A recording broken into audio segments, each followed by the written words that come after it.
Well, since the last video you saw was about the water process in my lake and how I drain and fill it and made the valve, here's how my building works.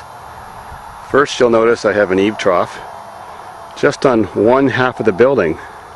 So that's a 40-foot long piece, which runs into a piece of ABS, 1.5 inch inside diameter, which goes into the wall inside the building. So the same pipe continues through the building, running on the inside of the wall down to a giant propane tank, which isn't a propane tank anymore, now it's a water cistern.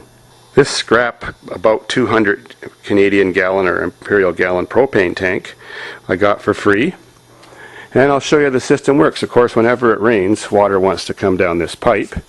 Now I can shut it off if I want, and if I shut that off, nothing happens except that it backs the water upstairs to where the hot tub is right in that corner, so that if I open that valve, the water will come out. And if I don't open that valve, well then just the pipe fills all the way up and the eave trough just flows over onto the ground.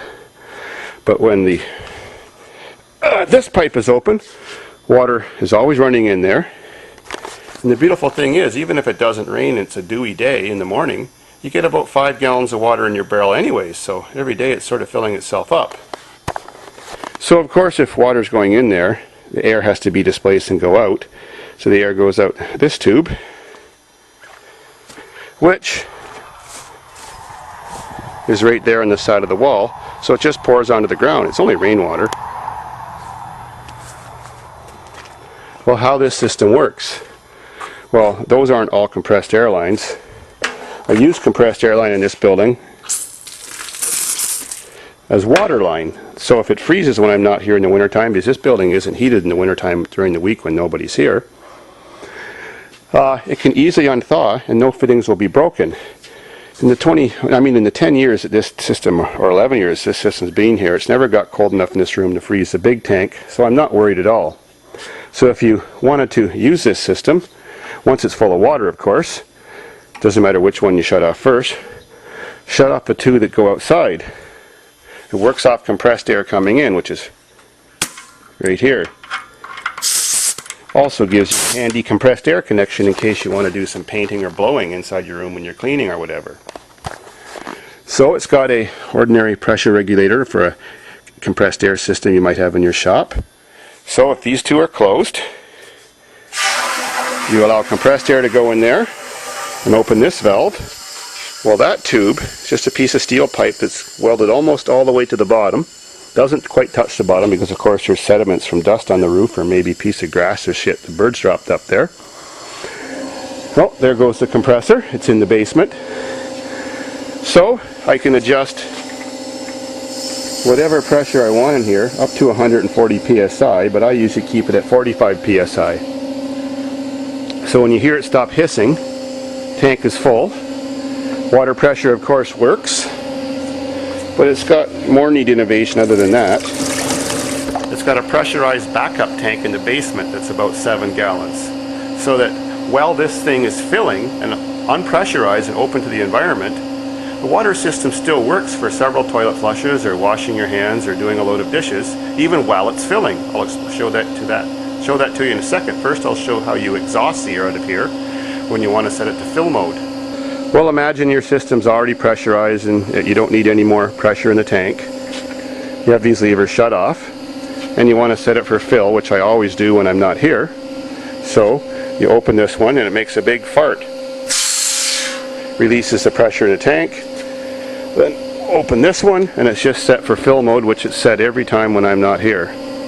Now, even though there's no pressure in that tank, water still works the same. Just like I said. Toilet still works, everything else for quite a while. So I'll show you the second part of the system. The backup pressure tank. Well, there's the air compressor that you just heard running. The water heater. Well, nestled in this corner, hard to see. Well, that's a great big natural gas container that came off a taxi. I garbage picked that too. So it's a big long tall cylinder about 3.5 feet tall that can hold 2200 psi safe working load. Well, I always keep some air pressure in there which I add with my compressor. You can see the little nipple on the right. And that leaves that container about 1/3 full of compressed air all the time. And that allows the system to have its own backup pressure when the other tank upstairs is filling. So that's how it works. But there's even goes one step farther. As you can see there's a great big recycled water tank that used to be a white glue container. That's 1,000 liters. And on the wall is an old-fashioned cistern system pump. Just a positive displacement pump, so it doesn't need primed, and it sucks rainwater out of this container too. So there's another valve in the shop, and that same black pipe you see in the wall upstairs attaches to this one, so at the same time I can load this container up too with water, which it's full right now, and it's just rainwater, so you don't drink it. And if the one upstairs runs out, well then I've got 1,000 more liters in the basement, and it stays tight and dry so it doesn't make the room humid. And all I got to do is just switch this on, plug in the cord to that receptacle, and then this system's working, and it's got its own pressure valve which reads off that tank, which turns it off and on automatically when necessary.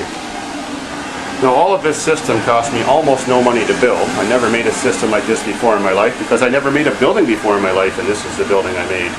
You know, the other building got burnt down by arsonists. But it sure does work very well. You can see more of those compressed air lines used as water lines so they don't freeze. And as you can see, all the plumbing in the building runs on the outside of the walls so that it doesn't pick up cold from the outside in the winter times. It sure does get cold here in the winter time. And so when you light up the fire, if it is frozen, it all thaws in about a half hour. So it's a really simple system. Every trailer should have a system like this with expandable rubber hose. And something like this, it's totally dependable, no maintenance whatsoever, and fills by itself. Cool. Now that pond's been filling now for 23 hours since I showed you the video yesterday, so let's go see how full it filled itself by now. As you saw in the video yesterday, it was raining really hard at the end of the day. Well, there's a fridge bucket with rain. It rained 2.5 inches in 1.5 hours. So that kind of helped fill up my pond too, but it turned it all murky brown. The water normally fills up crystal clear when you don't get a heavy downpour like that, so let's go take a look. Oh, one more thing. There's a redneck water heating system too.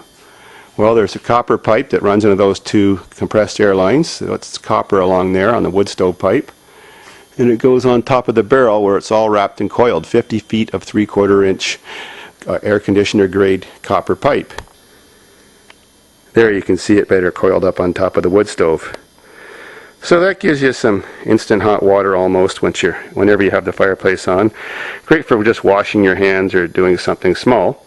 And if you want to shower or something, you just turn on the electric water heater a couple hours in advance and get it all warmed up, and then you've got 40 gallons of hot rainwater. You just don't drink the stuff. You know, it might have bird poop in it. All that we drink here other than beer is water from a water cooler. So here we are in the same spot as yesterday. Sky Hill, the island, and you can see the underwater road now is showing itself. When it's filled to the right depth, which is just the bottom of the dock, the underwater road will be about halfway between your knee and your crotch. So you can just lift up your short pants or your bathing suit a little bit and get out to the island. Keep from getting your whole body wet if you don't want to. Now we'll go over there and show you the spring. The boat's starting to fill up again. It looks nice having a sunken ship on the property. Well, that spring sure did a good job. Look how high it's climbed up that 10-foot post. It's only got 5 more feet to go. That's all in 23 hours. Sweet. A little help from Mother Nature, of course. There's all that muddy spot we were walking in. Yep, this weekend's going to be all beautiful. The mud will have settled down by then. And we might have enough water to even go swimming if it's not too cold. Well, I'm not going to talk about this bike, but I'm going to talk about my next basket case project. It's exactly the same. Someone's getting a buzz. Anyways, that's an XL500, not an XL250. It's a 1982 model, but Probably any old XL 500 is the same. They started making them in 1978, and of course I can see my basket problem. Supposedly the motor still barely ran, but had no power. Well, you can see why. Both rocker arms are deeply grooved and heavily worn. The bushing holes in the head, or the rocker cover, are all wore out. And of course, the same spot in the head. Camshafts completely worn wrong, and even cracked on the drive hub. So, even though this head probably holds good compression and valves are probably fine, the head's screwed because that bushing area is all worn out, so the cam would flop around. That area is worn out. These are wore out. Camshaft's no good. So I need some head. Yep. Head for a 500 or 500 XR, 500 XL or XR Honda Enduro bike. Now, I don't mind paying for whatever it costs if anybody's got these parts and wants to sell it to me for a reasonable price, and I don't mind paying for shipping. Got that bike for a free donation, and I'd love to get her going this year. I just love XLs. I bought that thing 29 years ago and drove it on the road for 15 years. Now it's got 75,000 kilometers on it. Still starts in one kick. Only thing I did to the motor in all those years was timing chain, which I made a video of, and change the rings once, and valve seals, and that's it.